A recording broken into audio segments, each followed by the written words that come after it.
Hello everyone. देखिए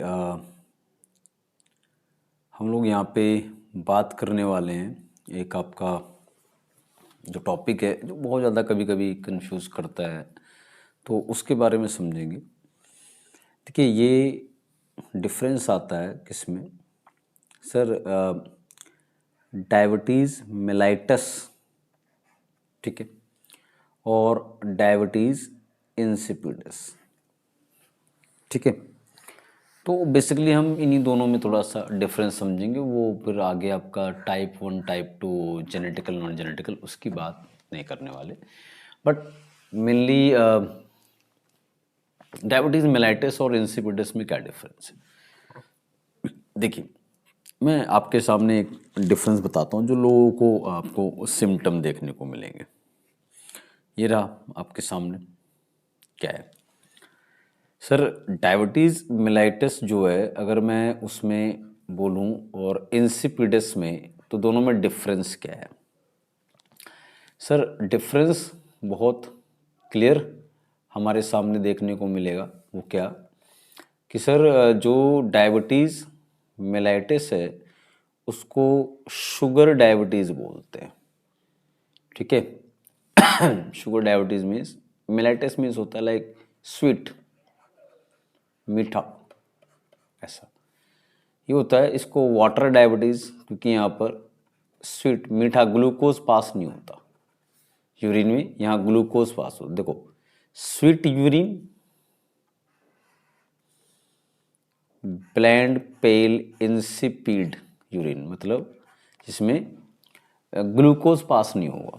यहाँ पे ग्लूकोज का एक्सेस अमाउंट यूरिन में मिलेगा या नहीं मिलेगा। देख सिंपली कमी sir, insulin hormone from pancreas control glucose utilization, ठीक है। इंसुलिन हार्मोन की वजह से हो रहा है, उसके डिफेक्ट की वजह से हो रहा है। यहाँ ये वेसोप्रेसिन हार्मोन, इसी को हम लोग नाम पढ़ते हैं एडीएच, एंटी डायूरेटिक हार्मोन भी बोला जाता है, ठीक है। एडीएच बोला जाता है, ठीक है। एडीएच बोल दिया जाता है मीन्स कहाँ से सर, हाइपोथैलेमस से। रेगुलेट क्या करेगा, बॉडी वाटर रिटेंशन, मतलब बॉडी में रिटेंशन मेनली किडनी वाले रीजन में करेगा। डीसीटी अभी हम पढ़ेंगे, ठीक है। दोनों में डिफरेंस है।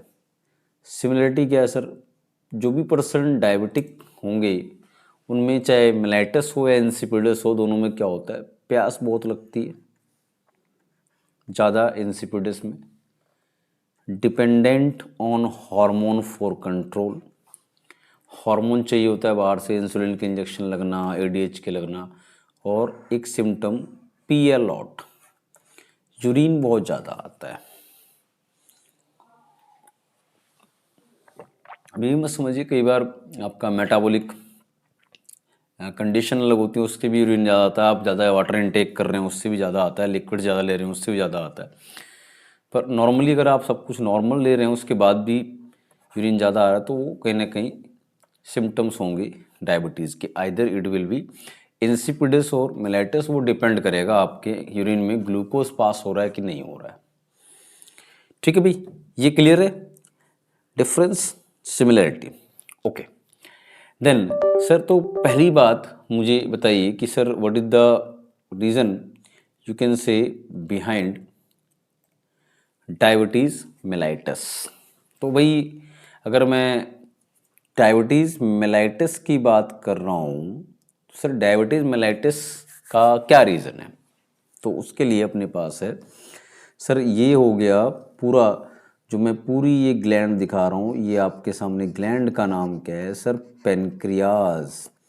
होपफुली आपको पता होगा पेनक्रियाज की जो ग्लैंड होती है कहाँ होती है सर, हमारे जो एलिमेंट्री कनाल वाला रीजन होता है वहाँ पे ये इंटेस्टाइन हो गई, स्मॉल इंटेस्टाइन, तो उसके ऊपर ये आपके सामने दिख रहा है कुछ ऐसा, ये leaf like structure I think आपको प्रॉपर पूरा दिखाई दे रहा है। तो ये प्रेजेंट होता है किसके ऊपर, आपके ऊपर, इन द सेंस यहाँ, मैं इसके अंदर नहीं डाल रहा, यहाँ पे। तो ये पेनक्रियाज होता है। पैनक्रियाज से duct, pancreatic duct, exocrine, endocrine, दो पार्ट होते हैं। ठीक है, अब समझिए। एक्सोक्राइन पार्ट तो वो है जो पैनक्रियाटिक जूस बनाएगा और इस डक्ट के थ्रू स्मॉल इंटेस्टाइन में जाएगा और डाइजेशन में रोल प्ले करेगा, खत्म। अपने काम का क्या है एंडोक्राइन पार्ट। एंडोक्राइन पार्ट कौन सा है सर? पूरा रीजन जैसे मैं यहाँ पे उन्होंने रिप्रेजेंट कर रखा है, ऐसे दिख रहे हैं येलो येलो, ये सारा मिला के इसको बोलते हैं आइलेट्स ऑफ लैंगरहैंस। लैंगरहैंस बहुत साइंटिस्ट उसके बेस पर था। अभी जो आइलेट्स ऑफ लैंगरहैंस है ये आपको बता दूं मैं, देखो जो एक्सोक्राइन पार्ट होता है, इनकी जो यहाँ पे सेल्स प्रेजेंट हैं, इनकी सेल्स को हम नाम बोलते हैं एसिनर सेल्स, और ये सिक्रेट करते हैं पैनक्रियाटिक जूस, या एक्सोक्राइन पार्ट है। आइलेट्स ऑफ लैंगरहैंस जो एरिया है वो आपको बता दूं पूरे पैनक्रियाज का लगभग 1% या 1 से 2% एरिया ऑक्यूपाई करता है, इतना ही होता है बस। और इसमें जो सेल्स होती हैं, सेल्स मेनली तो अपने लिए जो हैं दो सेल्स, अल्फा सेल्स और बीटा सेल्स। वैसे आपको बता दूं डेल्टा थीटा बहुत सारी सेल्स होती हैं, पर अपने काम की यहाँ पे दो ही हैं। तो सर अल्फा सेल जो होती है वो क्या करती है, वो बनाती है एक हार्मोन जिसको हम लोग नाम बोल देते हैं, we call it as insulin, sorry glucagon. ठीक है, ये वाला जो सेल होता है वो ग्लूकागोन नाम का हार्मोन बनाता है। ये वाला जो सेल होता है बीटा सेल, वो इंसुलिन नाम का हार्मोन बनाता है। अब सर दोनों की स्टोरी क्या है? दोनों की स्टोरी ये है कि सर अपने पास जो है, जो हमारे पास ब्लड में शुगर लेवल होता है, जब आप कुछ फूड खाएंगे तो ब्लड में शुगर लेवल बढ़ेगा ही बढ़ेगा।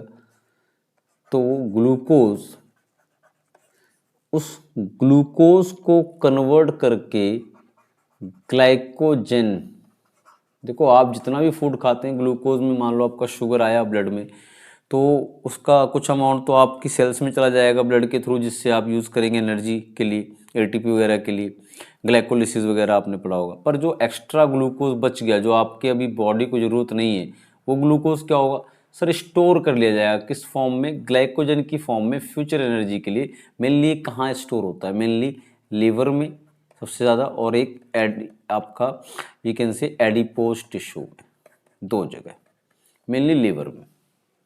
ठीक है, तो आपने ऐसे ही पढ़ा होगा ये मोनोसेक्राइड होता है, ये पॉलीसेक्राइड होता है। तो ये जो ब्लड ग्लूकोज है एक्स्ट्रा जो आपके ब्लड में आया, उस ग्लूकोज को स्टोर कर देगा ब्लड से बाहर निकाल के लीवर में, एडिपोज टिश्यू में। ये काम साहब करते हैं इंसुलिन जी।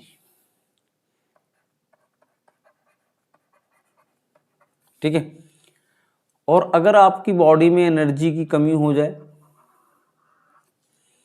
मान लो आपका सारा ब्लड को, आप हार्ड वर्क कर रहे हैं कुछ, आपका सारा ब्लड ग्लूकोज यूज हो गया, तो उस दौरान आपके इस स्टोर्ड ग्लाइकोजन को तोड़ के दोबारा लाएंगे ब्लड में एनर्जी के लिए, ग्लूकोज लेवल बढ़ाने के लिए, वो कौन? ग्लूकागोन। तो इस तरह से दोनों ब्लड शुगर को बैलेंस कर रहे होते हैं। ठीक है, और आपको ये एक तरह से, इसीलिए इनका कई बार नाम लिखा रहेगा कि इनका रोल सर उल्टा होता है, तो they are called as antagonistic, मतलब अपोजिट रोल।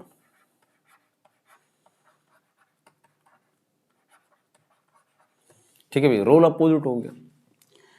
अब सर मोटे मोटे तौर पे आपने क्या कहा? मैंने बस इतना कहा भाई कि अपने पास सिर्फ इतनी बात हम लोगों ने की कि देखो भाई साहब, जो ये अपने पास यहाँ पर इंसुलिन और ग्लूकागोन बन के आया है, ये जो इंसुलिन और ग्लूकागोन बन के आए हैं, तो उसमें आपका जो ब्लड का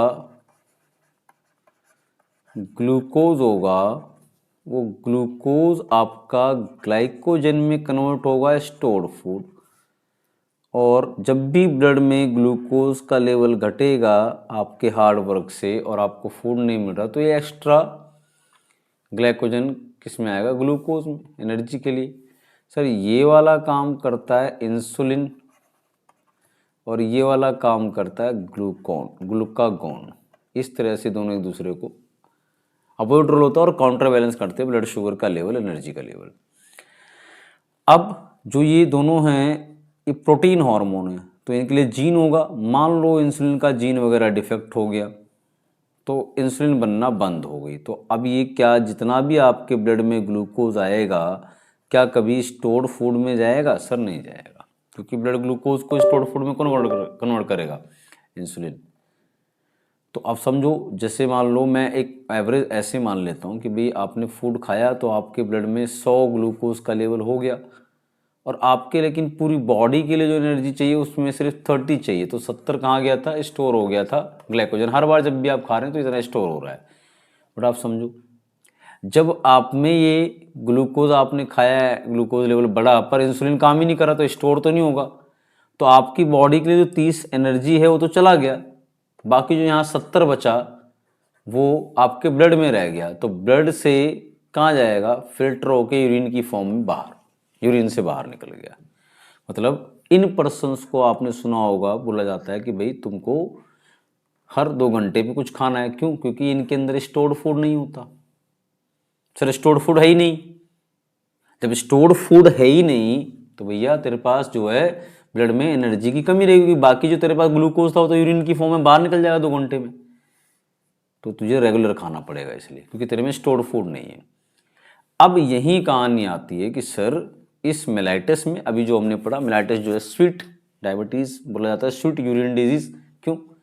सर मेलाइटिस जो है उसके अंदर आपको क्या मिल रहा है कि ब्लड ग्लूकोज जो होता है आपका, ब्लड ग्लूकोज का लेवल बढ़ जाता है,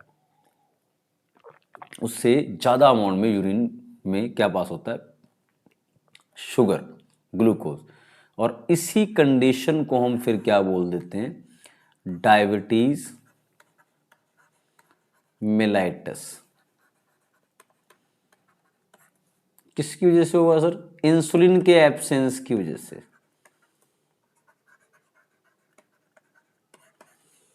क्या खास बात है सर? शुगर लेवल बढ़ेगा यूरिन में, सिंपल बात है। That is about diabetes mellitus, कहानी खत्म।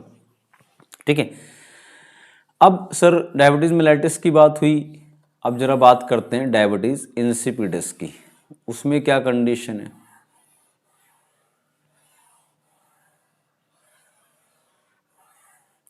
तो इंसिपिडस की अपनी स्टोरी जो है वो कुछ अलग है।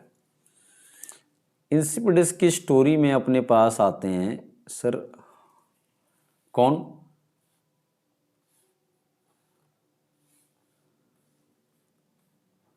हाइपोथैलेमस साहब, जो कि 4 ब्रेन का पार्ट है, आपको पता है। और कौन आता है sir? Pituitary gland.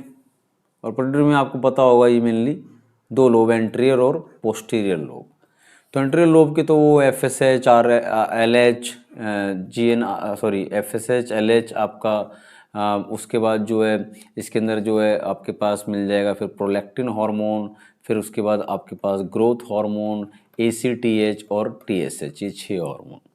Posterior lobe sir एक भी हार्मोन अपना नहीं बनाता, 2 हार्मोन होते हैं इसके पास स्टोर, जो दोनों के दोनों ऑक्सीटोसिन और ADH, दोनों के दोनों कहाँ से सीक्रेट होकर जाते हैं? हाइपोथैलेमस से।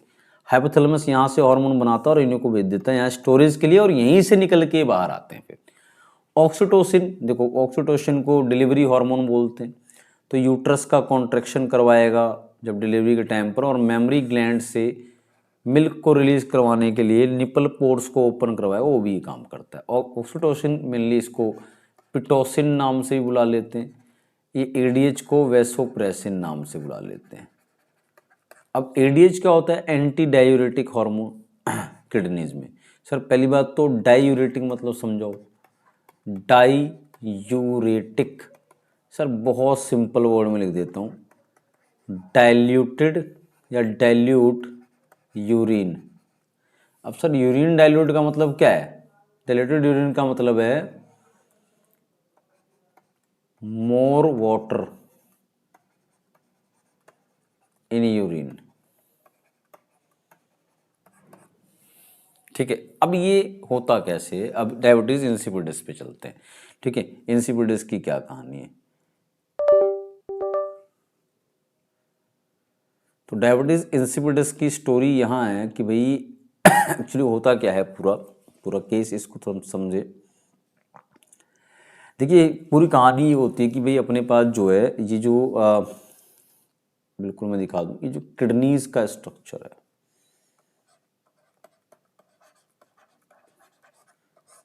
तो किडनी में medulla, cortex, outer part, inner part medulla, renal pelvis, ureter, then उसके बाद बाहर आपको पता है। तो यहाँ पर इस मेडुला रीजन में मेनली क्या होते हैं, नेफ्रॉन वगैरह प्रेजेंट होते हैं। अब ये नेफ्रॉन का अपना जो खुद का स्ट्रक्चर है वो सर कुछ ऐसा होता है। इसमें आपने पढ़ा होगा ग्लोमेरुलस, बोमेंस कैप्सूल, दोनों को इकट्ठा मिला के क्या बोलते हैं सर? इसको बोल देते हैं आपका रीनल कॉर्पसल। ठीक है, sorry, renal corpuscle, renal corpuscle या मर्फिजियन कॉर्पसल बोलते हैं। इनका काम फिल्ट्रेशन का होता है। अब यहाँ से आपके ब्लड से जो भी फिल्टर होके यहाँ गिरा यूरिन,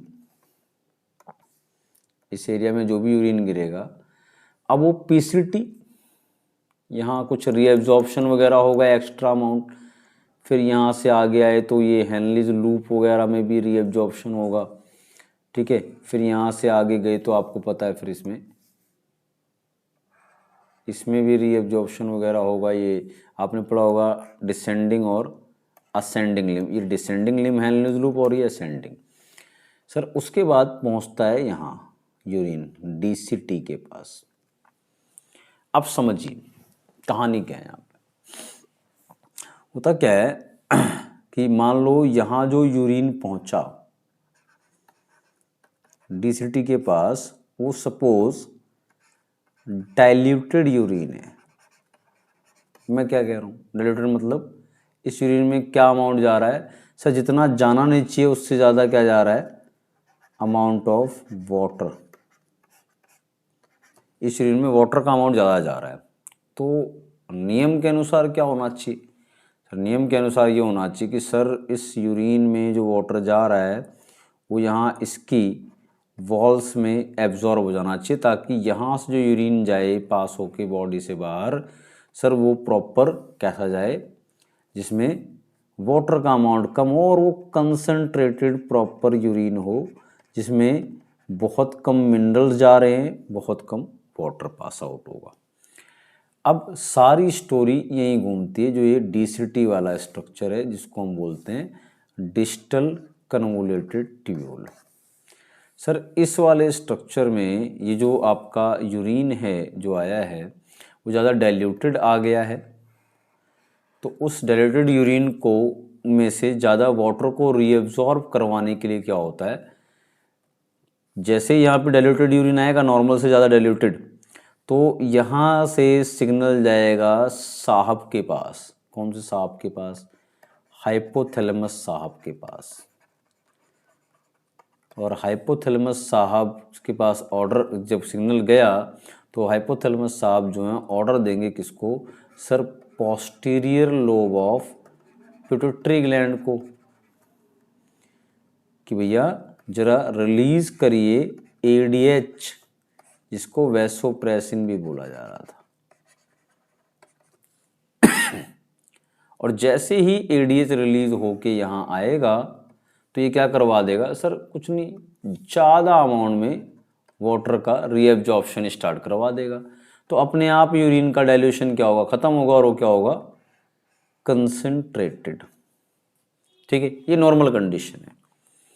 अब किसी पर्सन में अगर ये एडीएच रिलीज नहीं हो रहा, या पिट्यूटरी इसको फेल कर रही रिलीज करने में, या बन नहीं रहा है बॉडी में, तो होगा क्या सर? ये जो यूरिन यहाँ डाइल्यूटेड था वो ज़्यादा डाइल्यूटेड ही रहेगा और ये पास आउट होगा as it is. Condition sir simple, इस कंडीशन को ही तो बोलते हैं डायबिटीज इंसिपिडस, क्योंकि यहाँ पर डाइल्यूटेड यूरिन आ रहा है, ज़्यादा अमाउंट में क्या आ रहा है उसमें, वाटर, क्यों? क्योंकि यहाँ पे एडीएच फेल हो गया है। किसमें? डीसीटी में एब्जॉर्प्शन ह्यूज अमाउंट में करवाने के लिए किसका, जो भी एक्स्ट्रा अमाउंट डायलेटेड यूरिन से वाटर का, इसको एडीएच। तो इस वाले में देख रहे हो आप वाटर का अमाउंट ज़्यादा जा रहा है, बट यूरिन जो है उसमें आप सिंपली अगर मैं बात करूँ तो उसमें ग्लूकोज नहीं है ज़्यादा, नॉर्मल ग्लूकोज पास हो रहा है, बस वाटर ज़्यादा हो रहा है। जबकि मिलेटस में वाटर नहीं पास हो रहा था सर। डायबिटीज़ जो मिलेटस वाला केस है उसमें क्या हो रहा था, ज़्यादा ग्लूकोज पास हो रहा था। ठीक है, दैट इज ऑल अबाउट किसकी बात हो रही सर, डायबिटीज़ मिलेटस और इंसिपिडस की। तो ये हमारे पास पूरा डिफरेंस डायबिटीज़ मिलेटस और इंसिपिडस के लिए। ओके, तो all of you I think thank you, बहुत अच्छा आपको कोशिश की मैंने।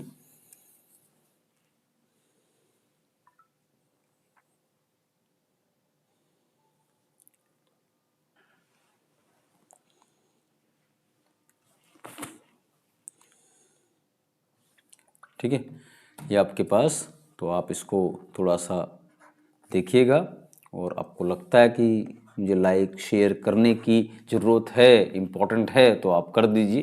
ठीक है, वीडियो में कुछ प्रॉब्लम हो तो आप मुझे सेंड कर दीजिएगा कि सर ये एक परेशानी है, उसको देखेंगे, सही करेंगे। ओके, चलिए, thank you all of you.